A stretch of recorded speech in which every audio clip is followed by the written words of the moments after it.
বন্ধুসকল ফাইনেলি বহুত এটা ভাল খবৰ আহি গ'ল আৰু আজিৰ এই ভাল খবৰটো হ'ল যে IBPSৰ ফালৰ পৰা দুখন নটিফিকেশ্যন পাব্লিছ কৰিছে আৰু এই দুখন নটিফিকেশ্যনত টোটাল 6215টা ভ্যাকেন্সিৰ কথা উল্লেখ কৰিছে।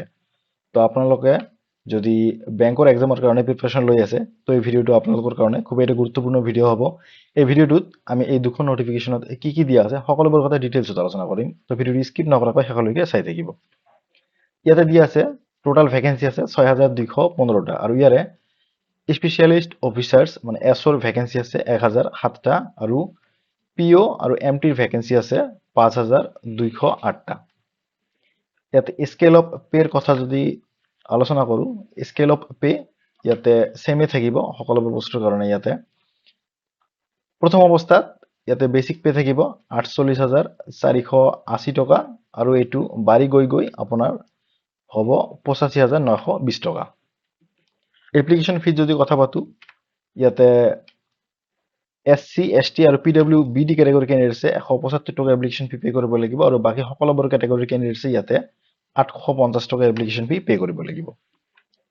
আৰু এই এক্সামৰ জৰিয়তে আপোনালোকে ইয়াতে দিয়া এই বেংকবোৰত যোগদান কৰিব পাৰিব। ইয়াতে 11টা টোটাল বেংক দি আছে: bank of Baroda, union bank of India, UCO bank, Punjab and Sind bank, Punjab national bank, Indian overseas bank, Indian bank, central bank of India, Canara bank, bank of Maharashtra আৰু বেংক অফ ইণ্ডিয়া। তো ইয়াতে টোটাল 11টা বেংক আছে।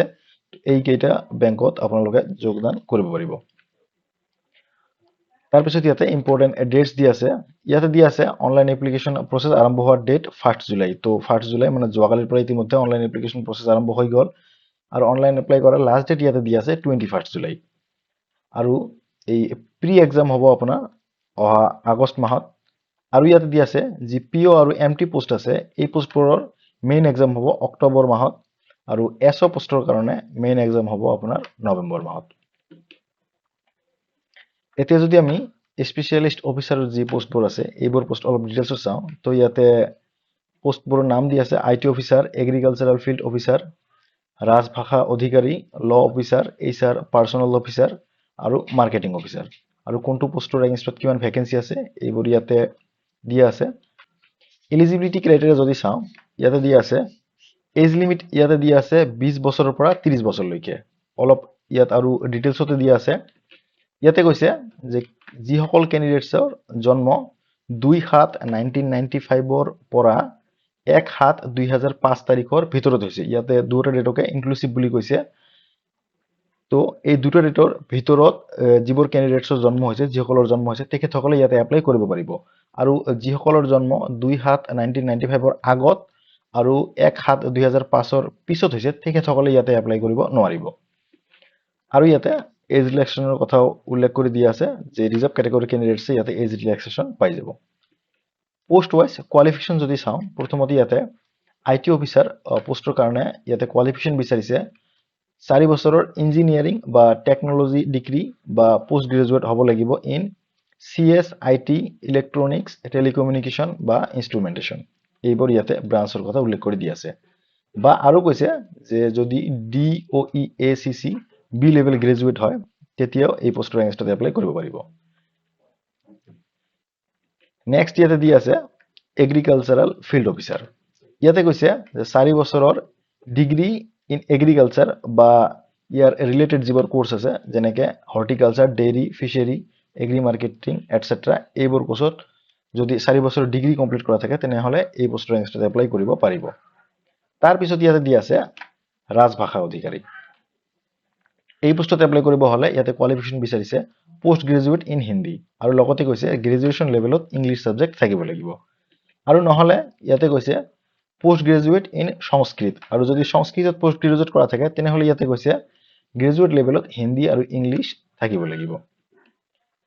Next ইয়াতে দিয়া আছে ল অফিচাৰ, আৰু ল অফিচাৰ পোষ্টৰ কাৰণে ইয়াতে কৈছে বেচেলৰ ডিগ্ৰী ইন ল, তো LLB কৰা থাকিব লাগিব। আৰু লগতে কৈছে যে বাৰ কাউন্সিলত আপোনাৰ ৰেজিষ্ট্ৰেশ্যন কৰা থাকিব লাগিব।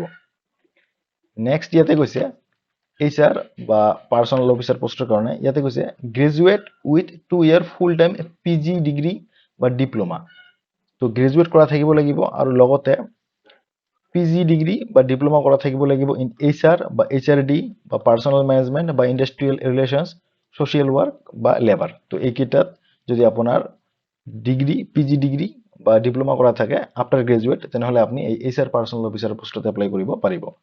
তাৰপিছত ইয়াতে দি আছে মাৰ্কেটিং অফিচাৰ। তো এই মাৰ্কেটিং অফিচাৰ পোষ্টৰ কাৰণে ইয়াতে কৈছে graduate with 2 year full time PG degree বা ডিপ্লোমা ইন মাৰ্কেটিং।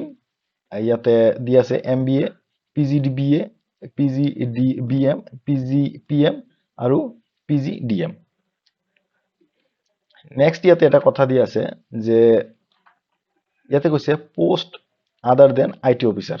তো IT অফিচাৰ বাদে বাকী সকলোবোৰ পোষ্টৰ কাৰণে ইয়াতে আপোনাৰ কম্পিউটাৰত ডিপ্লোমা কৰা বা কম্পিউটাৰৰ চাৰ্টিফিকেট থকাটো আপোনাৰ প্ৰয়োজন হয়। আপোনাৰ কম্পিউটাৰ চাৰ্টিফিকেট আপোনাৰ থাকিব লাগিব। এতিয়া যদি আমি এক্সামৰ ষ্ট্ৰাকচাৰ চাওঁ, প্ৰথমতে ইয়াতে দিয়া আছে ল অফিচাৰ আৰু ৰাজভাষা অধিকাৰী পোষ্টৰ কাৰণে যি প্ৰিলিমিনাৰী এক্সাম হ'ব, এই দুটা পোষ্টৰ কাৰণে স্পেচিয়েলি ইয়াতে দিয়া আছে যে সাবজেক্ট থাকিব আপোনাৰ English, reasoning, general awareness with special reference to banking industry. তো এইকেইটা ইয়াতে টোটাল 3টা টেষ্ট থাকিব। তাৰে ভিতৰত আপোনাৰ কুৱেশ্যন থাকিব 150টা আৰু ইয়াতে আপোনাৰ টোটাল মাৰ্ক থাকিব 125। আৰু মিডিয়াম অফ এক্সাম হ'ব আপোনাৰ ইংলিছ আৰু হিন্দী। আৰু ইয়াতে টোটাল টাইম দিয়া হ'ব আপোনাৰ 2 hours।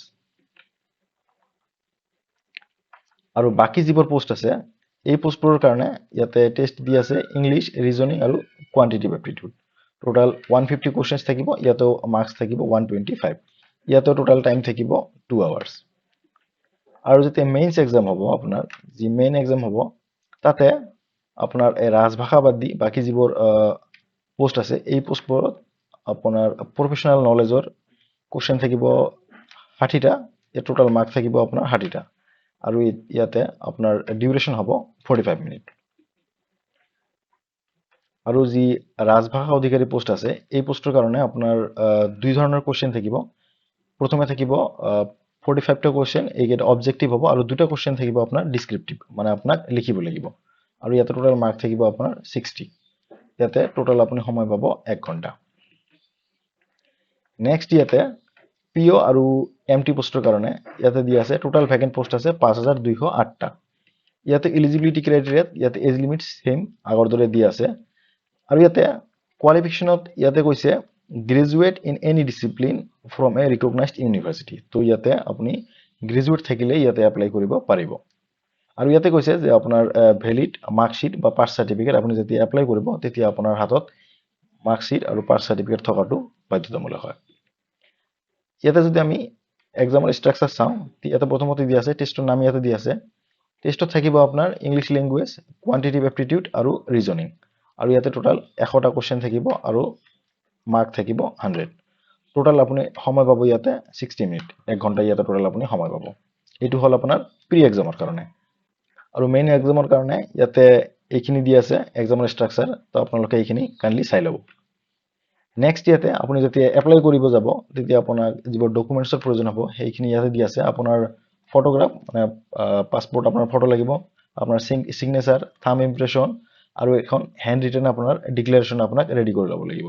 আৰু তাৰপিছত আপোনাৰ যিবোৰ মাৰ্কশ্বিট, চাৰ্টিফিকেট ইত্যাদি আছে এই সকলোবোৰ আপোনাক লাগিব। তাৰপিছত ইয়াতে আৰু এষাৰ কথা দিয়া আছে। ইয়াতে কৈছে যে আপোনাক আপোনাৰ লাইভ ফটোগ্ৰাফ আপলোড কৰিব লাগিব। তো আশা কৰোঁ ভিডিঅ'টো আপোনালোক ভাল লাগিছে। যদি ভাল লাগিছে কাইণ্ডলি লাইক এটা কৰি দিব, আৰু আপোনাৰ বন্ধুসকলৰ মাজতো এই ভিডিঅ'টো নিশ্চয় শ্বেয়াৰ কৰিব যাতে তেখেতসকলৰ হেল্প হয়। আৰু আমাৰ চেনেলটোক এতিয়ালৈকে যদি আপুনি ছাবস্ক্ৰাইব কৰা নাই কাইণ্ডলি আমাৰ চেনেলটোক ছাবস্ক্ৰাইব কৰি ল'ব। ধন্যবাদ।